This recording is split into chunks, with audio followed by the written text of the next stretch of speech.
নমস্কার বন্ধুরা, বনমালী কুকিংয়ের নতুন একটা ভিডিওতে সকলকে স্বাগত।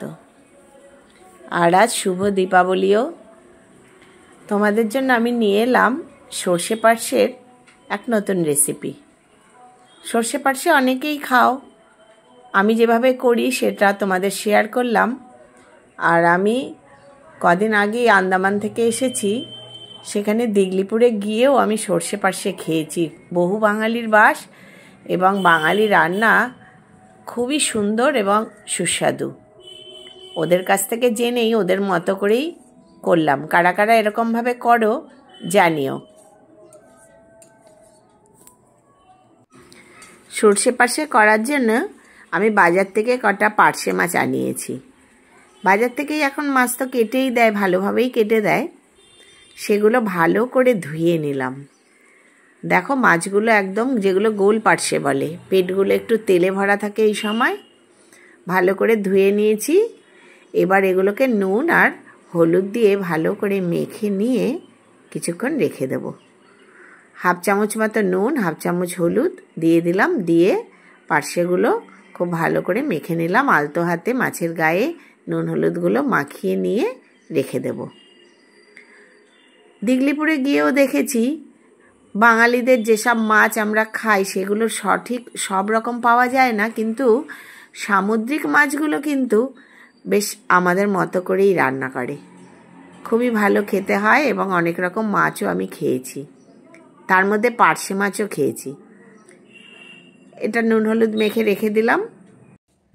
আমি সাধারণত রান্নায় শিলনোড়াতেই মশলাটা বেটে নেওয়ার চেষ্টা করি। যেসব রান্না শিলনোড়ায় বাটলে ভালো হবে, তোমরা অসুবিধা থাকলে এটা মিক্সিতেও করে নিতে পারো। আমি 2 চামচ মতো সাদা সর্ষে আর 1 চামচ মতো নিয়ে নিলাম কালো সর্ষে। বেশিটা কালো সর্ষে দিলেই ঝাঁজটা খুব সুন্দর হয়, কিন্তু আবার শরীরের কথা চিন্তা করেই অনেক সময় পেটে ব্যথাও করে, তার জন্য সাদা সর্ষেটাই বেশি দিলাম। এর মধ্যে নিয়ে নিলাম 3টে কাঁচা লঙ্কা, অল্প সামান্য নুন। এটা আমি খুব ভালোভাবে এটা শিলনোড়ায় বেটে নেব। তোমরা এটা যদি মিক্সিতে বাটো তাহলে প্রথমে শুকনো ঘুরিয়ে নেবে একটু, তারপরে তার মধ্যে লঙ্কা দিয়ে একটু জল দিয়ে তারপরে পিষে নেবে, তাহলে দেখবে খুব সুন্দরভাবেই মশলাটা হয়। আমি মশলাটা এইভাবে করে নিচ্ছি। এবার চলে আসলাম রান্না পর্বে। প্রথমে দিয়ে দিলাম কড়াইতে সর্ষের তেল। সর্ষের তেলেই রান্না করব। আর পার্শেগুলো 2-3টে করে করে ভেজে নেব। প্রথমে 3টে দিয়ে দিলাম। খুব বেশি কড়া করে কিন্তু মাছ ভাজলে মাছ শক্ত হয়ে যায় এবং খেতে ভালো হয় না। এই সকল সাধারণত যেগুলো আমরা সর্ষে পোস্ত এসব দিয়ে করি। এবার দেখো মাছগুলো একটু হালকা হাতে, যাতে ভেঙে না যায় সেরকমভাবে উল্টে পাল্টে দিয়ে মাঝারি আঁচ রাখতে হবে। খুব বেশি বাড়িয়ে দিলে পোড়া পোড়া হয়ে যাবে মাছগুলো।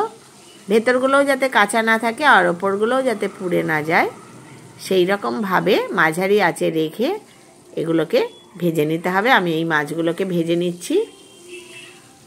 দেখো একবার উল্টে দিয়েছি, আরেকবার একটু হালকা করে উল্টে দিচ্ছি, দিয়ে আমি এই মাছগুলো তুলে নেব। রান্না একটু মন দিয়ে রাঁধলে যে কোনো রান্নাই হোক না কেন তুমি করে তুলতে পারবে খুব সুন্দরভাবে। রান্নার এই পরিপাটিটাই হচ্ছে রান্নার একটা বড় উপকরণ। মাছগুলো এবার ভেজে নিয়েছি, ভেজে তুলে নিলাম।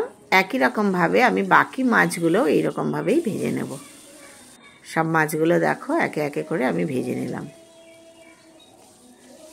যেদিন বাড়িতে ছিলাম না বলে অনেক রকম রান্নাই অনেক কিছুই করা হয়নি, কিন্তু আন্দামানে গিয়েও দেখলাম বেশ সুন্দরভাবে বাঙালি রান্না পাওয়া যায় এবং খাওয়াও যায়। মাছগুলো ভেজে নেওয়ার পরে আমি ওই তেলের মধ্যেই দিয়ে দিলাম একটু কালো জিরে আর কয়েকটা কাঁচা লঙ্কা চিড়ে। আর যে সর্ষেটা আমি বেটে রেখেছি কাঁচা লঙ্কা দিয়ে, সেটা দিয়ে দিলাম এর মধ্যে। গ্যাসটা একদম কমিয়ে দিলাম আর অল্প একটু মশলা ধোয়া জল দিয়ে সর্ষেটাকে একটু নাড়িয়ে নেব। সর্ষে আবার তেলের মধ্যে যদি ভাজো বেশি তাহলে কিন্তু তেতো হয়ে যায়, তাই জন্য একটু নেড়ে নিয়ে জল দিয়ে দিতে হবে। আমি নেড়ে নিলাম। এবার আমি 1 বাটি মতো জল এখানে দেব। তার আগে আমি একটু এর মধ্যে দিয়ে দিলাম হলুদ, অল্প একটু দিয়ে দিলাম লাল লঙ্কার গুঁড়ো, দিয়ে একটু নেড়ে চেড়ে এবার জল দিয়ে দেব। সর্ষে খুব বেশি কষাতে হয় না। যতটা জল লাগবে, আমি একটু মাখা মাখা মতো রাখবো, তাই জন্য খুব বেশি জল দেব না। 1.5 বাটি মতো জল দিলাম, 1/2 বাটি আগে দিয়েছি, এখন 1 বাটি দিয়ে দিলাম। দেখো এবার এটা ফুটে উঠতে দেব, একটু ফুটে উঠলে এর মধ্যে দিয়ে দেব ভাজা মাছগুলো। আমার ঝোলটা ফুটে উঠেছে, এইবার মাছগুলো দিয়ে দেবো। মাছগুলোও একটু ঝোলের সাথে সেদ্ধ হতে লাগবে, না হলে ভালো হবে না খেতে। এবার সব মাছগুলো এর মধ্যে এক এক করে আমি ছেড়ে দিচ্ছি।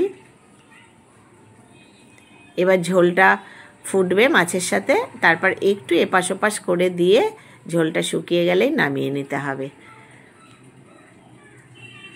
দিয়ে দিলাম মাছগুলো, একটু ফুটে উঠতে দেব মাছের সাথে। তারপর আমি হালকা হাতে একটু মাছগুলোকে উল্টে দেব।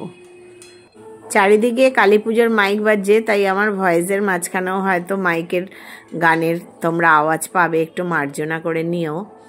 এবার কয়েকটা কাঁচা লঙ্কা চেরা এর মধ্যে দিয়ে দিলাম। এবার দেখো ফুটে উঠেছে। এবার মাছগুলোকে আমি একটু উল্টে দেব সাবধানে।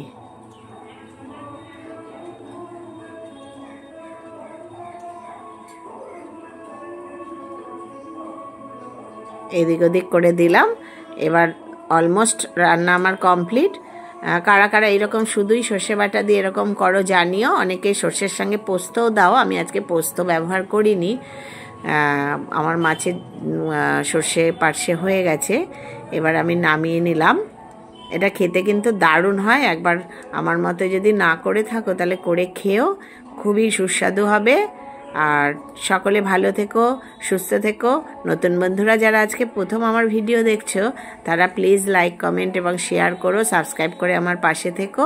আর পুরনো বন্ধুদের অনেক অনেক ধন্যবাদ, তোমরা লাইক দিয়ে ভিডিওটি দেখো, আমার ভালো লাগবে। আজ তাহলে আসি, ধন্যবাদ।